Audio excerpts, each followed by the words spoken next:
or some type of masonry. But these are nice metal, ornamental metal fences that go around with a control gate. And I think that should be a condition. It's probably not a condition for this comprehensive zone plan, but I think it should be a condition for the development because it will provide security and safety, not only for the apartments, but also for the industrial users that are around in the Canby Pioneer Industrial Park. So I think, as someone that's trying to develop land out there, I think this is a great idea. And I think you should approve it. Thank you. Thank you. Thank you.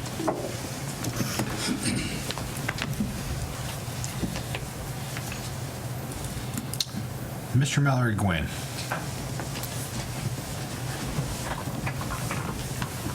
Thank you for the opportunity. My name is Mallory Gwynn, and the Director of the Chamber of Commerce here in Canby, and just about to complete my first year. So I was introduced to this concept not too awfully long ago, working with Renata and some of the other industrial folks in some visits that we take periodically into the industrial area. And so what I'd like to do is speak to you not in numbers tonight, because I'm a numbers guy and I haven't kept these numbers. I can only come to you with some sense of emotion. On the visitor side of all things of the Chamber of Commerce, because we are as a visitor center. And one of the most common comments that we get here in the visitor center of the Chamber is that people will come in, and this is repeated weekly, if not multiple times a week. People will come in, they've been looking for a place to move to, and an acquaintance of theirs, a friend of theirs will say, "Have you checked out Canby?" It's a very common thing. And so they come, and many of those people come into the Chamber of Commerce, and we engage in conversation. And one of the disappointing things that they say is, "We've been here, there's no place to stay. There's no place. There's no housing." And so, and we, as the kind of the gatekeepers of the business community, the tourism community, kind of bow our heads and say, we're well aware of it, and the city's aware of it, and it's a constant conversation that we have in the different entities that reside in Canby.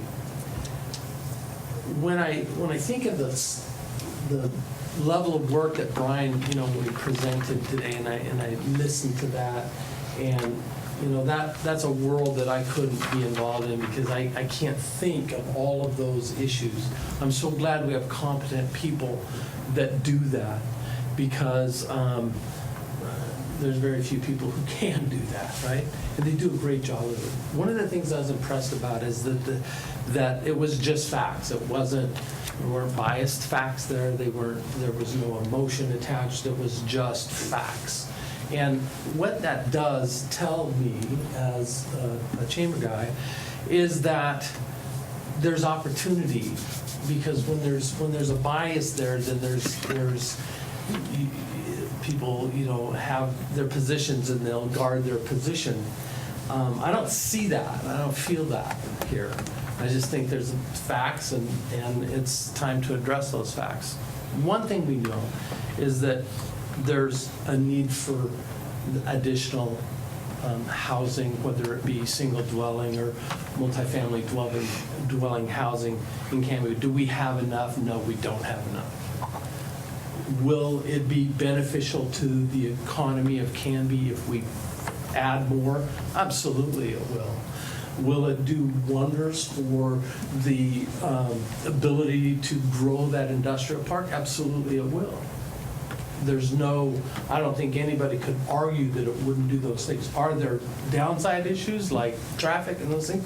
Yes, they are. Are they overcomable? Absolutely they are, because we have to find people like Brian to help us get that done.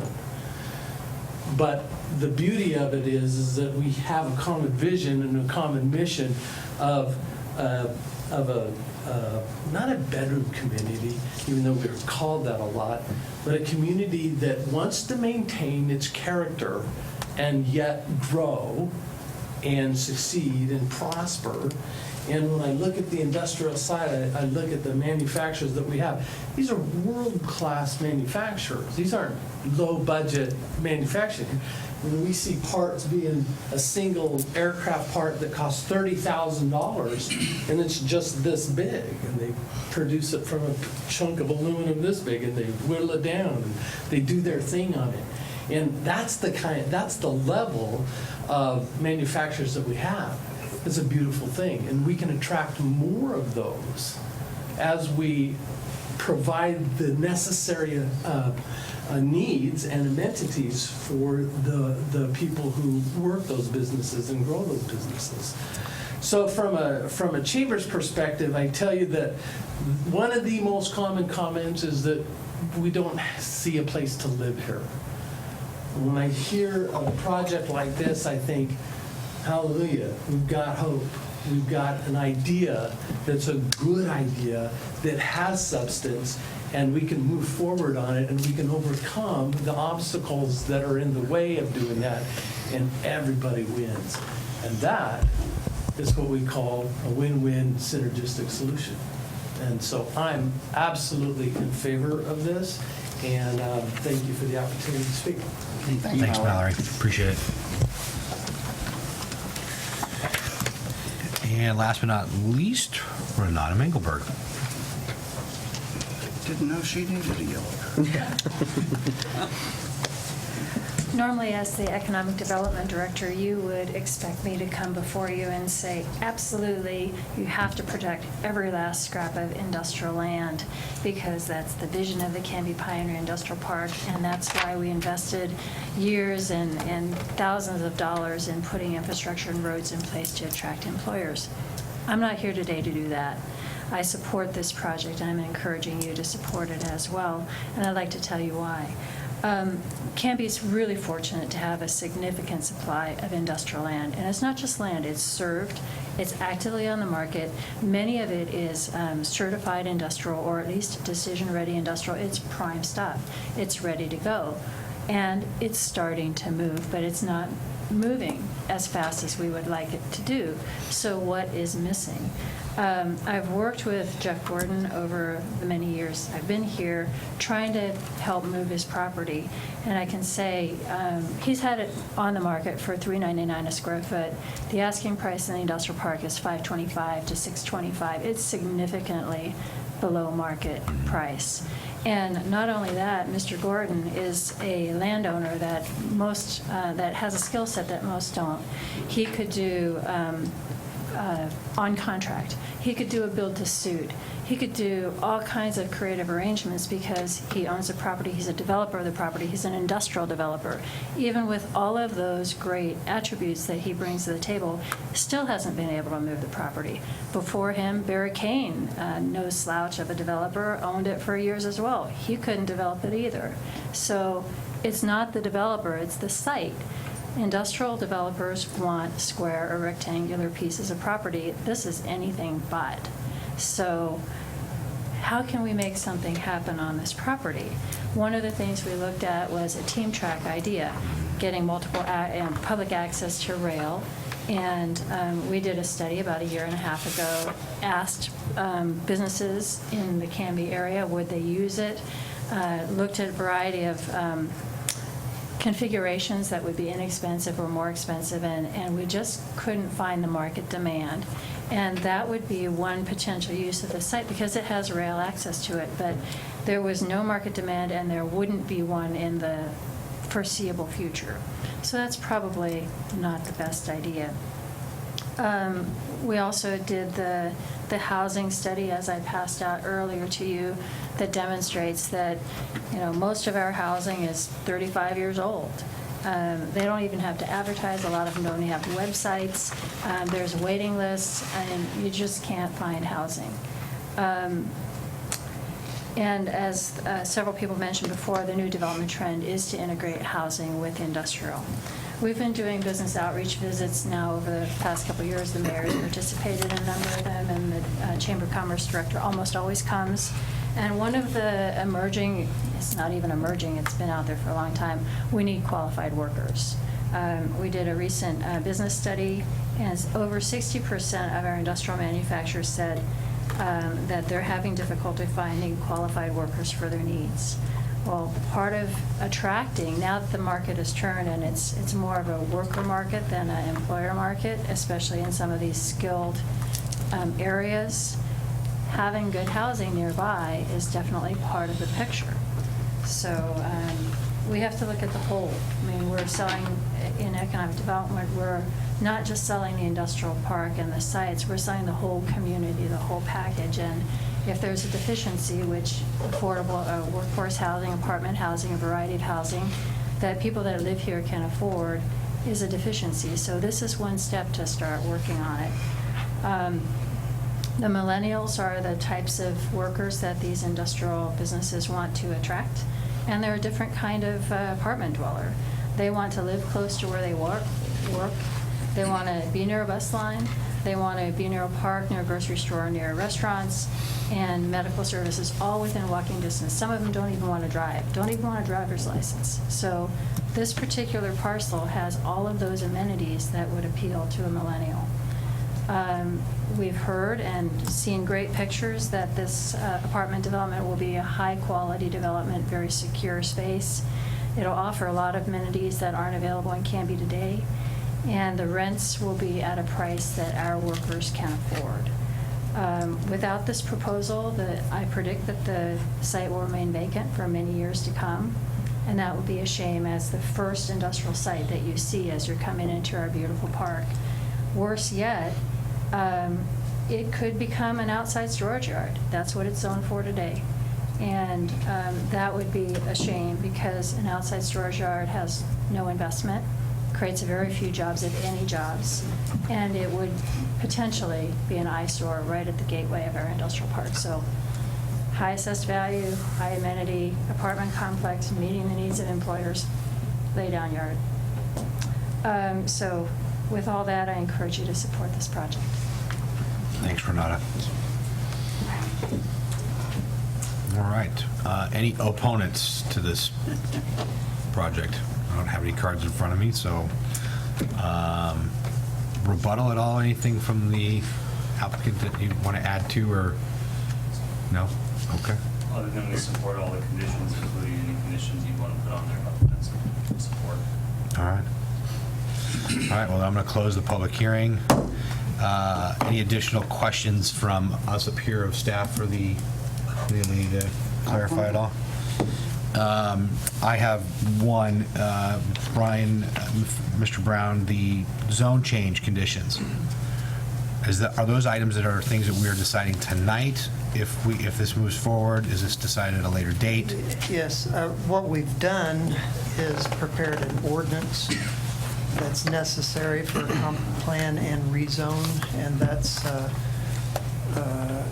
another item on your agenda tonight, and that actually has on it those conditions specifically written in with an anticipation that if you were to approve this, that you would want to include those, and so they are on there. Well, okay, so the reason I asked that question is because I do, the piece about, that Mr. McCormick brought up about the pre-existing noise piece, to me, that would be a condition that I would want in there. Because one of my big concerns is it is creep of watching as the article talked about in the Wall Street Journal, as we are going to lose, and we heard it tonight earlier, we're going to lose industrial lands or buildings to apartment developments, and that's a concern of mine. I mean, to Renata's point, we laid out a very extensive and passionate vision for what would be our economic engine, and this was not originally part of the conversation. So, granted, things change, and dialogue's got to change with it. So that would be something that I think I'd like to see that as a condition put in there. So are you referring to the condition that Scott had mentioned? Yes, Yes. that was a deed piece. I'm not sure, part of my verbiage. His wording is actually in the planning commission minutes as well. Okay. You could actually take that if you so chose, and you wanted to act on it tonight, and the language and wording as has been presented tonight is consistent with the language and wording that you would want, you can incorporate that as another condition during the hearing process this evening. You do have that right. And you could just say, I'm passing it as amended with that language. We could add that in, and it has to come to second reading anyway, Okay. if that's helpful. I think if there was any other piece that I had, Brian kind of popped up. Mayor, if I could, since sir. we're talking about those conditions, condition number 6 that's on the ordinance, Right, the traffic light. I would actually like to amend that too, if you head towards approval, to make it a little bit simpler and take the dollar figures out of that. I can read to you what I think it should say instead, is the applicant shall contribute 4% of the final estimate for the installation of a traffic signal and associated improvements recommended by ODOT and contained in the supplemental traffic memorandum prepared by DKS Associates. This would amount to a rough proportional share contribution to the city for future funding of the signalization project as identified by condition of approval to be added to the city's TSP and SDC capital improvement list as approved by this rezone. And this is exactly a conversation that Joe and I were having relative to this particular item and incorporating by reference the recommendation of, the specific recommendations of ODOT. So it is a substantial improvement in percent to our discussion as well. And I think the light piece is important because Council President Dale brought it up in the report that look at the 1,200 day trips. I mean, when that's built out, that's a lot, and that doesn't include, you know, more building out of the industrial park. Has there been conversation about impacts to the? I think of like Pioneer Pub is a perfect example of they pull in and out of their large, long flatbed trucks. I mean, how does that play into that balance of multimodal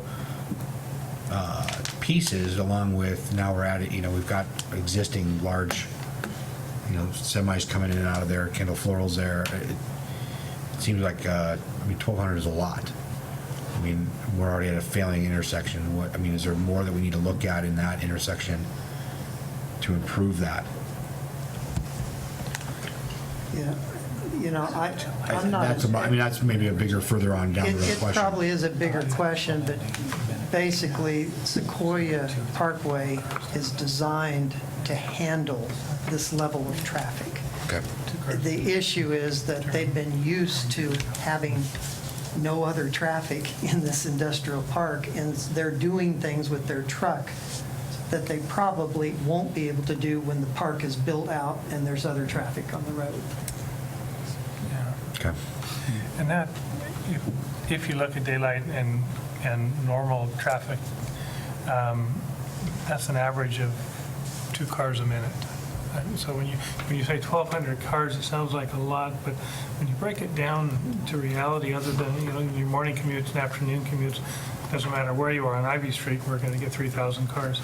But the reality is that when you break it down based on cars per minute, and you compare it with what's coming out of, for instance, just the Fred Meyer parking lot, it's not really a material, and the number that Brian, I think, cited in here was 4%. It was the relative impact of the development on that entire transportation corridor. I just think it's important to keep the numbers, in some relative context. But have you been at that Fred Meyer at 5 o'clock? I have, If I could add, and I do agree, we need a light. Yeah, it's tough to get in and get my Papa Murphy pizza. if I could add to that, I think this location, you actually increase your chances of keeping people out of their cars, because if you think about this complex and all the things, of course, you can drive your car, but you can walk to shopping, you can walk to breakfast, lunch, and dinner, you can walk to coffee, you can get your hair cut, you can get your dental work done, you can do your banking, you can get your dog groomed, you can walk to medical office, you can bike or walk to the bike path. In fact, if you work in Canby, you can bike or walk to work. And if you think of any other place in Canby, there's very few places that you can walk to. And when we talk about, Councilor Parker talks about the impact of, people that live near downtown and the positive impact that has on your businesses. We talk a lot about the downtown, but we want all businesses in Canby to be successful. And this, I think, would be a terrific investment in that. Okay. Any other questions or discussion points at all right now? Okay.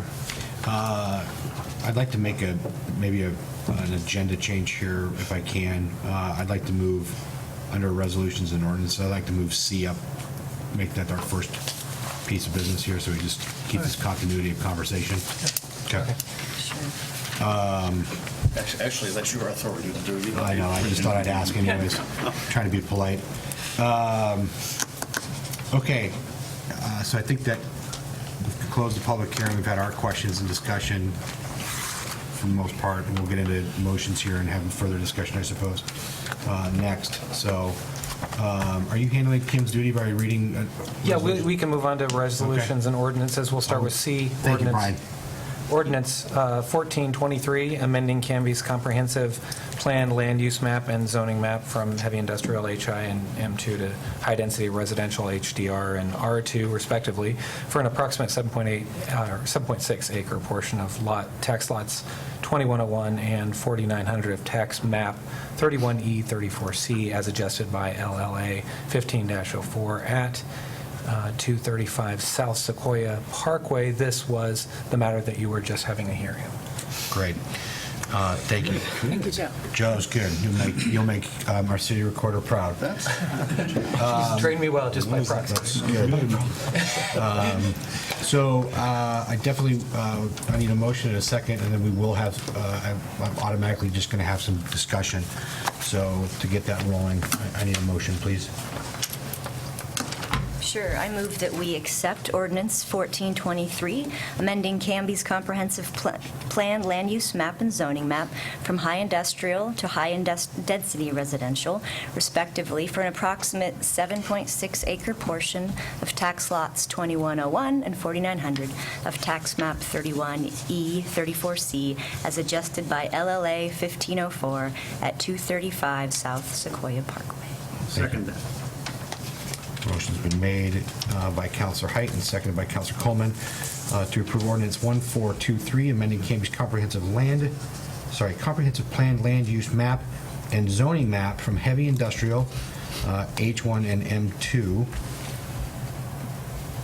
Is that HI and M2 to high-density residential HDR and R-2, respectively, for an approximate 7.6 acre portion of tax lots 2101 and 4900 of tax map 31E 34C as adjusted by LLA 15-04 at 235 South Sequoia Parkway.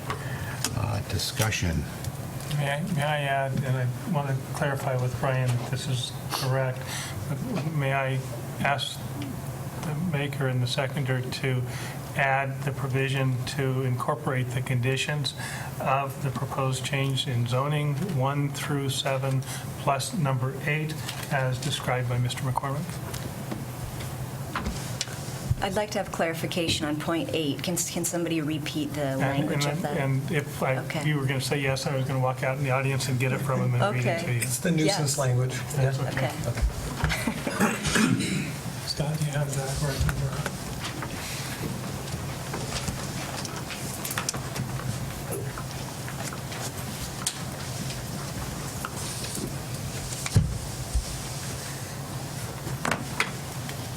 and this, irrespective of your vote, I think is relevant and important in your discussion process. Then going back, condition 6 would be presented as amended by Mr. Brown in his recommendation to you, which simplified the traffic signal and the contribution of the proposer. We can get that language again from Brian. Condition 8 would read something equivalent to: the applicant shall record a deed restriction in favor of all industrial zoned lots in the Canby Pioneer Industrial Park, acknowledging the industrial uses on the industrial zoned properties are pre-existing and do not constitute a nuisance, and the apartment owners and residents waive any future claims for nuisance arising out of the current or future industrial uses of those properties. And as I understand, the project applicant has already agreed to this language. Which, in short, can I comment? Can I summarize what he just said? You Do mind? most certainly can. Okay, so which basically preempts future tenants from complaining about it being too noisy. That's what this, and then it's in your contract. So it's like we're doubly covered, basically, by putting this condition here. They are. Okay, right, okay. Thank you. We don't have any skin in the game. Yeah. Okay. And that does include future development as well. That's what the language seems to, yes. Now and forever. Constitute nuisance that could be either current use or future industrial use. Okay. So the maker and the seconder would have to agree to the changes. Okay. Do you guys agree to? Oh, yes. Okay. Do you agree? Getting thumbs up. Okay. Did you want any further clarification, or just the idea that you're taking out the words that have to do with the range of payment from 300 to 400,000 to just leaving it at all associated improvements recommended by ODOT? Dollars out. Yeah, it makes sense to take the dollars out and put that change in. I agree. Sure. So that's what the motion and the second were incorporated. Okay, perfect. It's a Thank friendly you. amendment. That's all. All right. And I won't interrupt you anymore. No, you're good. Okay. Thoughts, comments? Question. Are we still in a quasi-judicial, I mean, where are we at with this? It's not like we're going to a legislative piece now. Are we deciding on are we in a quasi-judicial, are we looking at overruling planning commission? Is that how that works? Or are we just, I don't know where we're at with this. That's a great question. I'm going to turn that over to our legal counsel. Okay. Well, the reason it was quasi-judicial is because it has to do with one particular owner, and so it's more, even though this is a legislative activity of having comprehensive plans, when it starts to impact just a single owner, then it's more like a quasi-judicial. And so we presented this in a quasi-judicial hearing where you were sitting more like a judge over one particular person than you were like a legislature thinking about a whole neighborhood opportunity or whatever. It's still kind of that mix, the idea that you do have these legislative powers and whatnot, but what you're effectively doing is you're deciding, and you have the power because you're the first appeal of what the Planning Commission did.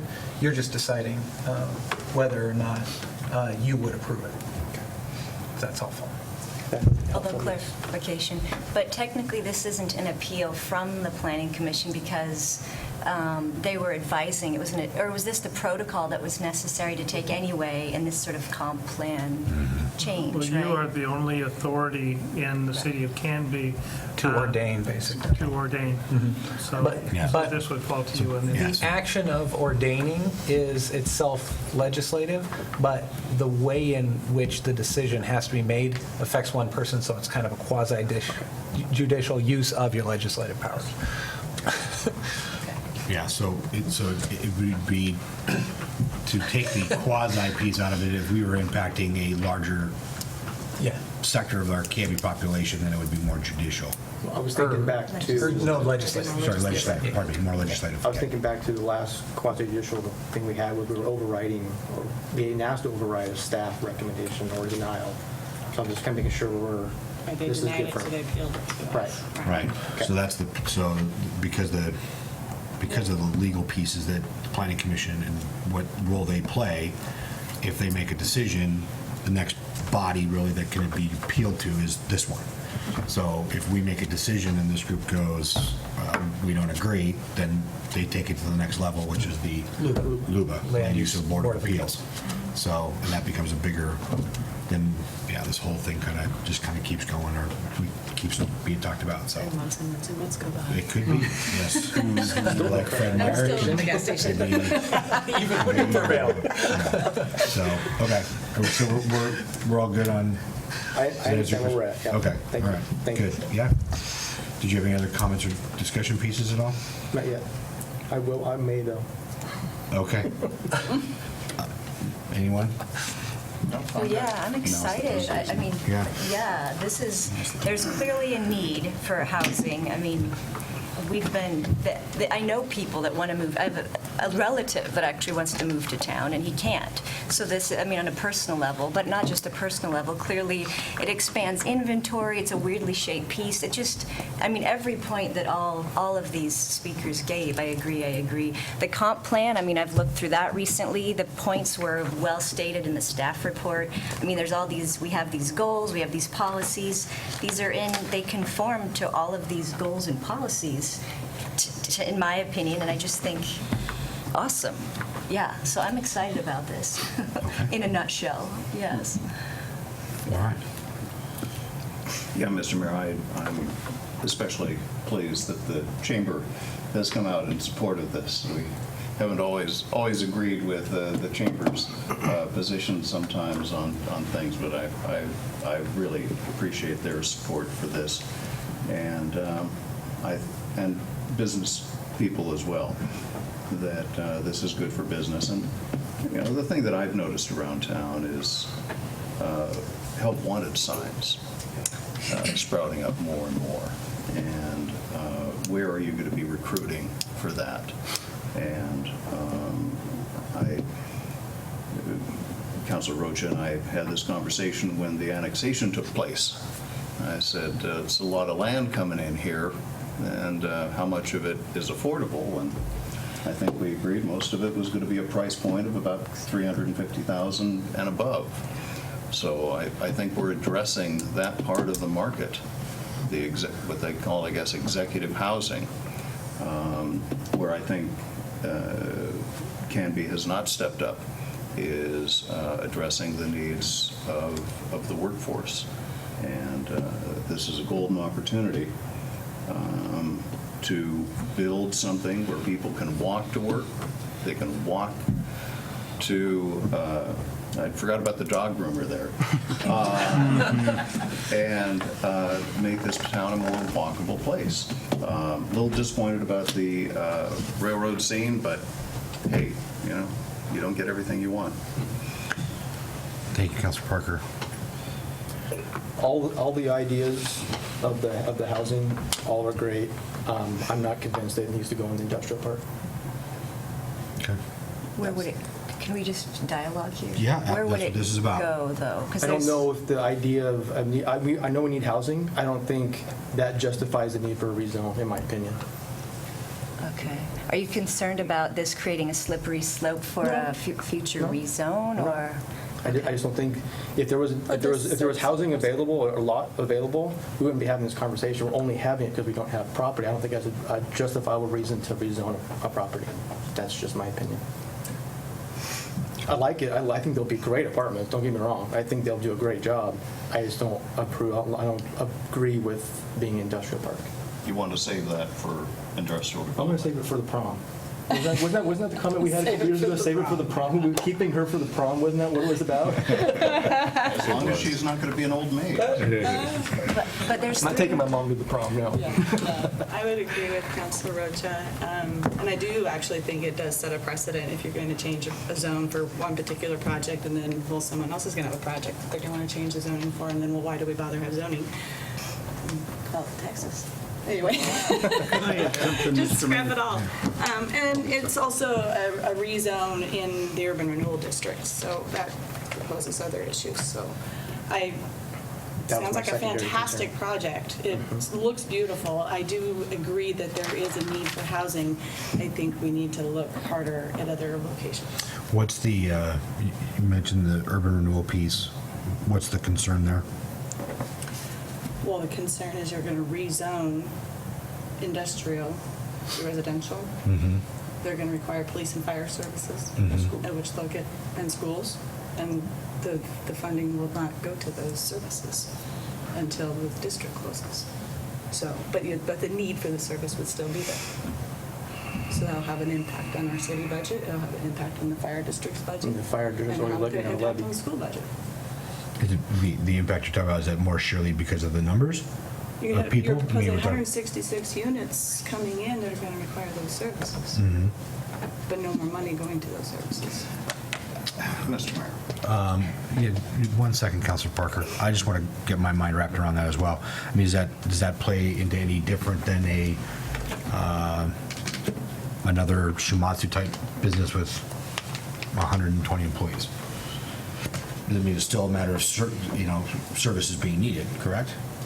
I would think that you could probably speak to that better than I can, being more involved with the fire, but I would think that the more units is more potential for a service being needed, or stairs Talk fall to down, Chief Davis, or... I would think he would say that some of their biggest calls are to residential apartments and Hope Village and places like that, but that was my secondary reason of not approving it. Rick, is there an urban renewal impact? I mean, financially, et cetera? Well, the urban renewal budget would benefit from the tax increment growth.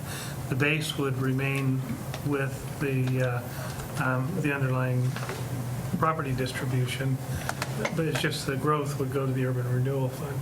I think that Councilor Hensley's point was that while we would continue to allocate the base according to the existing formula, all of the growth, which would typically be driven by new residents in the community, and the benefit of those residents of the residential development, the property tax component would go to a portion of it would go to the city coffers to support the expansion of public services to meet the needs of the 160 new units. I think that's what you're trying to say. No, and that's what I hear. I just, again, the dialogue piece. 1 second, sir. You had something first. Well, can I go back a conversation? So, but Todd, it's only 7.6 acres you're talking about. You're worried about not having enough industrial Not land? about having industrial land. Okay, I don't understand.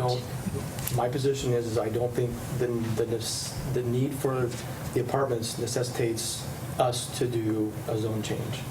That's all. Okay, so what else, what's an alternative? What would you propose we do to make sure that we have enough housing for our citizens? What should we do? I don't Because we think got to that's do a city something. council decision, to be honest with you. It's a market decision. It's our goals, it's in our comprehensive plan. I'm not going to, you're going to buy land and provide it? I'm not going to. That's another discussion for another day. Mr. Mayor? Yes, Councilor Coleman, and I'll come back to Councilor Parker. Yes, Councilor Well, the Coleman. thing of it is, if I understand this correct, we want to fill in our industrial park.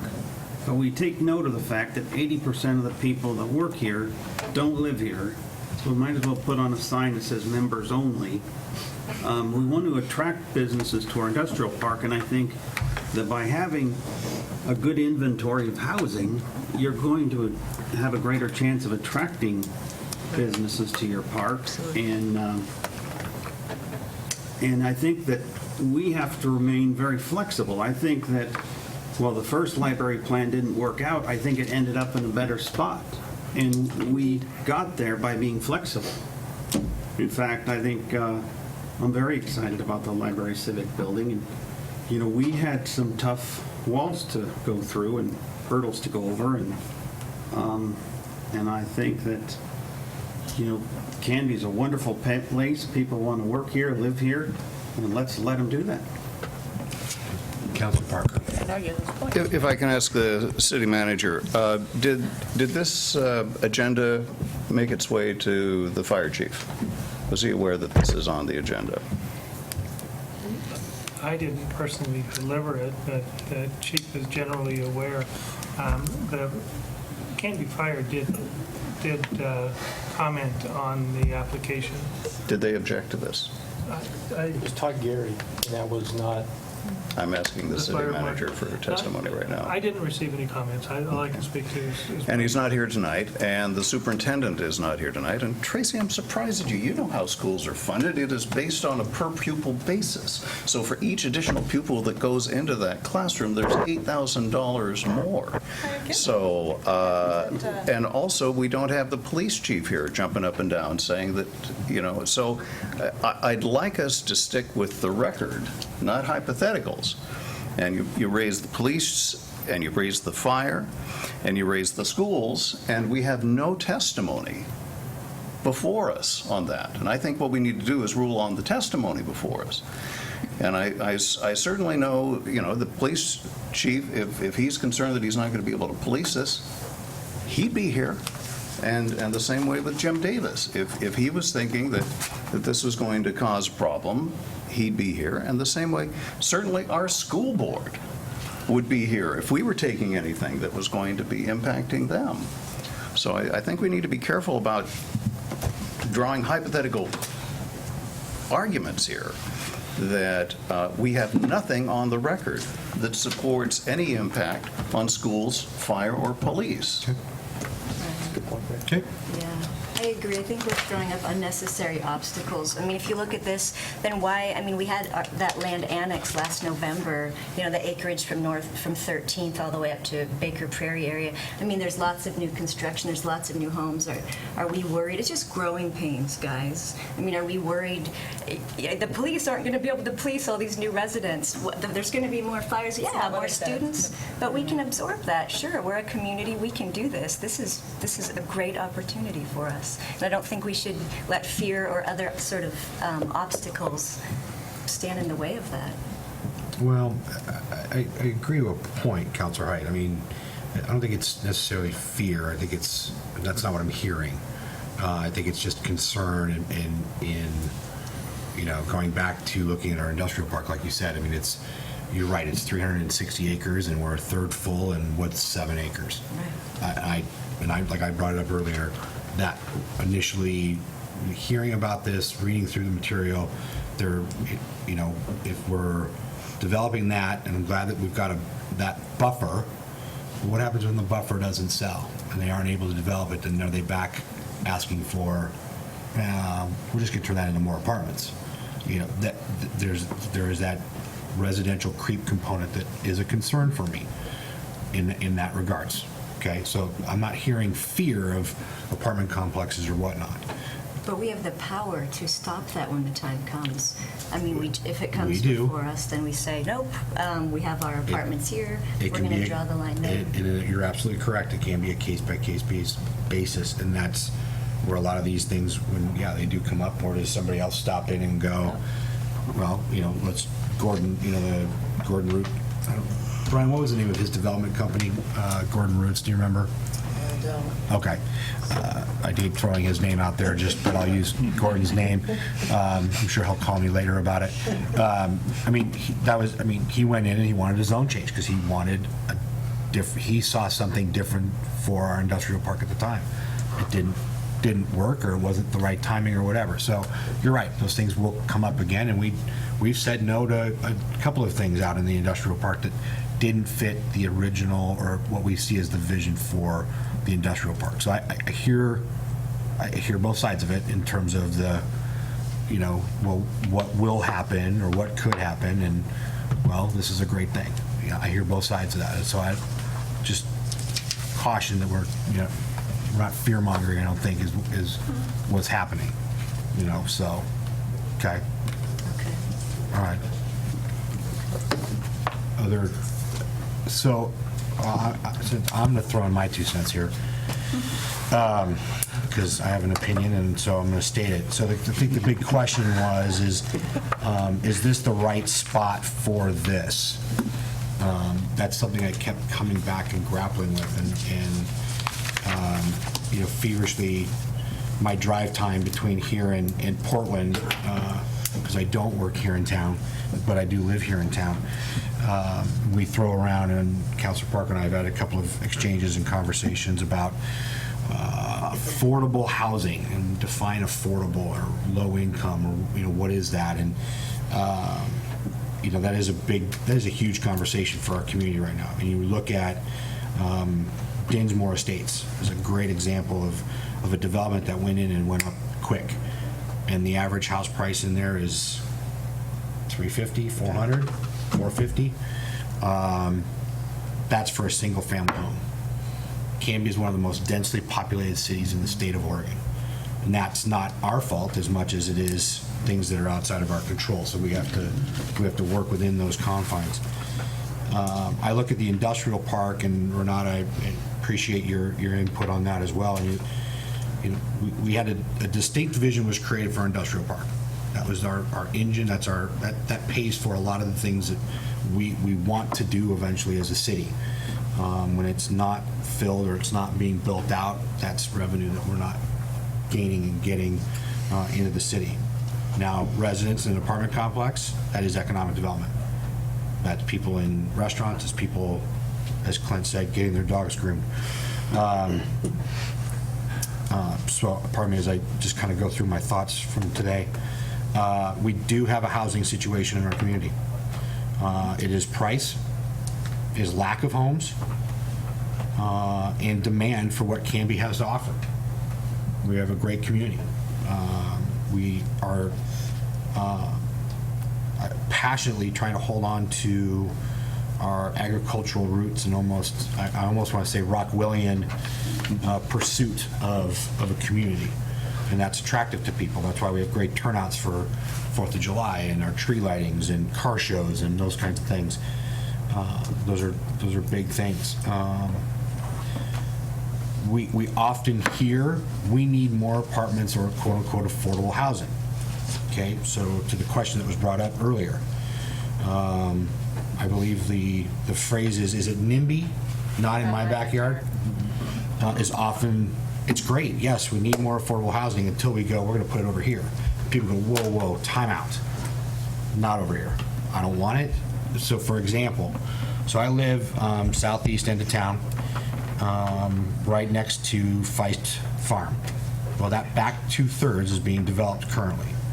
And a couple of my neighbors come knocking on my door because they know it's the yard that's got the cruddy grass because I'm not around to cut it. And their concern was they had heard that was going to be apartments going in there. And if it was, they were putting their houses on the market because they did not want that impacting their current values of their home. I told them that's not the case, but I got into the conversation of why that is. Well, it's that perception of what an apartment complex or what it could be.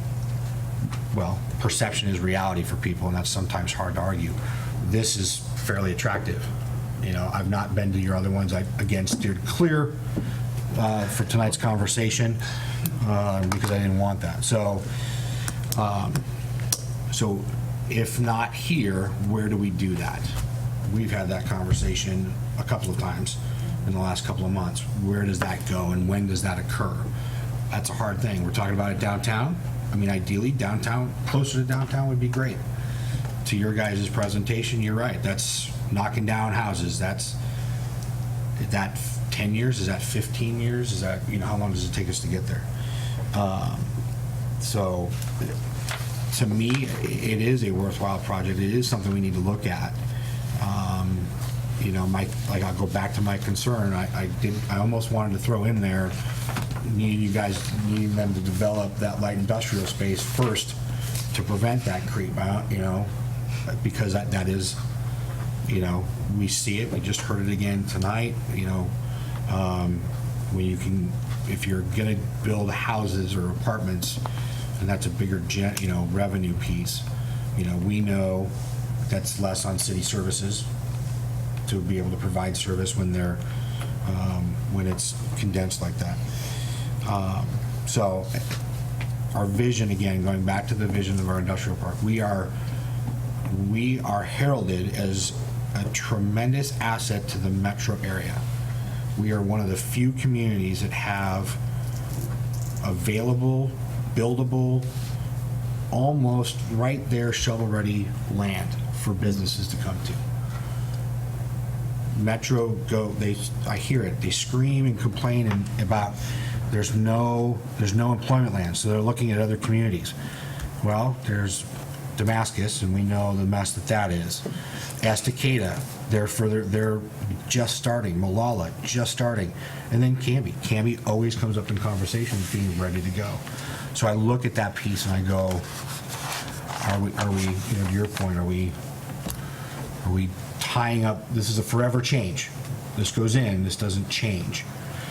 So that is a piece that I try to grapple with and understand, but we are in a situation in our community where there is a shortage of this type, like you brought up the facts and figures. I mean, my day job, I do that all day long, and I ran the numbers going, well, this is what a person to afford this kind of an apartment needs to make on a yearly basis.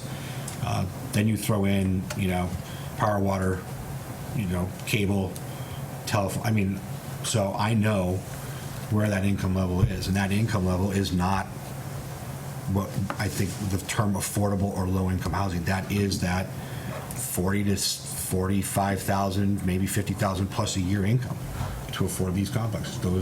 That's what we have here and what's being developed. So that's my 2 cents for you guys, to think about. So you're concerned that it's not affordable enough because you're saying affordable housing, and I absolutely agree. Is that what I don't understand your last point. Well, so here's my point. Affordable housing, affordable is relative. Right. The house I live in is affordable for me. True. I mean, lower income affordable. Well, again, that's different, So low income is, it's in here, right? We have a number of Section 8 and low income housing, 7 federally subsidized apartment communities. Do we need more than that? I don't know. We could ask our economic development director. I think that's a great question. And I think that's been answered. I think the answer is yes, actually. Well, and again, that piece of it, to me, we got to look at the housing situation of Canby, and Councilor Parker and I have talked about this. It's a holistic look, okay? I mean, this is one piece to a big conversation. So if we're doing $400,000, $450,000 homes packed on top of each other, now we're doing apartments that are going to run maybe $1,400 a month on the high end. Then where do we circle back, and who does that low income piece? Who does that? Right. Well, that was the idea. That was a question I asked, is the idea of vacating some of these other these less expensive areas. If the higher income people are moving into this more amenitized, then that opens up, and yay, that's because this is a concern of mine too. That very well could be the case, right? Right. Build it and they will come, and evacuate it, and other people will come. But we have but we know we have waiting lists in every single apartment complex here in Canby. Right. Right. I know that. My day job makes me know that stuff. So, so that's important information to know. So there is a good chance that some of that, could move up. People move up, move out, frees up some of that. Absolutely.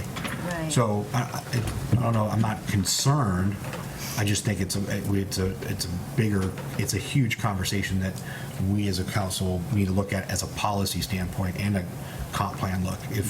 Are we going to go through and have those bigger conversations? That was one of my notes. Is if we don't do this now, okay, because we have this opportunity.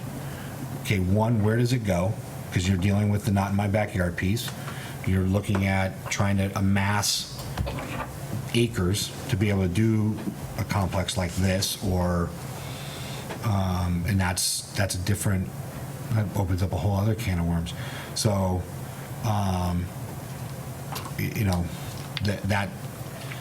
it's industrial land. We're able to pull the trigger on something like this, or they are, not us, by making this zone change. Then we don't have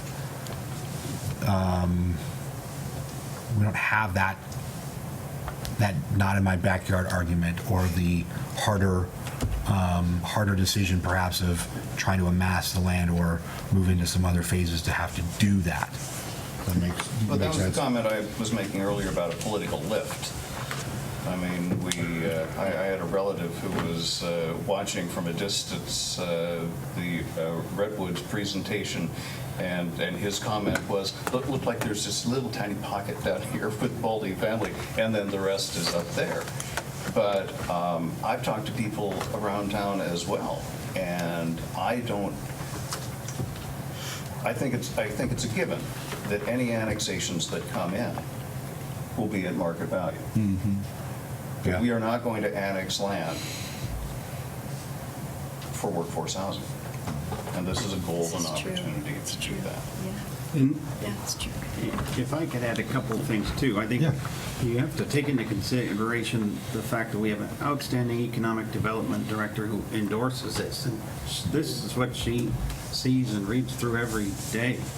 And if you look at, maybe this is an example of an industrial park, but if you look at Wilsonville, they've incorporated really nice housing right around the Fred Meyer there. Or in Newburgh, they've incorporated really nice apartment housing right around the Fred Meyer there. And it would be a different case if we had a big, long waiting list to get into our industrial park, but we don't. And so I would much rather put this challenging shaped land to an effective use than sit on it for however knows long with the possibility of it being a equipment yard. So I hear that, I absolutely do. And this is a point that I come back to, going back to a meeting earlier in our evening, we talked about something that we're looking at that is an ROI, return on investment, of 15 years, okay? So when you look at the lifespan of our urban renewal district, we've only been at this 15 years, right? 15 years, 1999, right? So we're 15, 16 years into this. There's a whole lot of time yet to go. We're just, we'll see what the feds say tomorrow in their reports, but we're coming out of into an economic boom, hopefully. We'll see. But so does that fill it up faster? I don't know. But we're really only still just in the infancy stages of our industrial park. So you see where I kind of that back and forth. I mean, to your point, we can't, it is casting that vision and looking how far down the road does that go. So one does more- this enhance that vision, or does it take away from it, is what this group's got to decide. I think one of the questions we all need to think about is if you were an industrial business and you were thinking about locating to Canby, if I know I would look at not only the schools and, the police and fire, and I'd look at the inventory of housing. And that could influence my decision on whether I come here or not. And if there's not adequate housing, if your employees that are out in the industrial park have to travel 15, 20, 30 miles to come to work every day, and we get into another cycle where gasoline costs $4 a gallon, which it could very easily do, that's a risk for them to take. You need to have affordable housing for the people that you're going to expect to come to work for you. I work in Gladstone, there's no way in hell I'd live in Gladstone. And I absolutely support that comment. I mean, and that's, we look at, and we've heard it. We've gone on those tours, we've talked to people in the industrial park, and that is one of their qualifiers of moving their business here is there housing available? And what does that look like? I mean, the gambit, not just, executive housing, but where do my employees live? Where am I pulling them from? Can't all be high school students at Canby High School because they go to school from 9 to 2. So there needs to be a balance. We want more business, but we need more housing. I agree with you. Absolutely. I hear that. Councilor Height. And so the idea of, urban renewal, we had a vision in, say, 99, or when we got this district going. Canby obviously has changed a lot. The vision is shifting. I think you embrace that. You see that that's shifting. And so I don't think we need to be married to the comprehensive plan. We can, there seems to be this hesitation, and if we change this, we are, I don't know, I don't understand this lack of flexibility here to change this. On that, that's one question. Okay. Do you want to respond to that? Sure, let me respond to that one. Okay.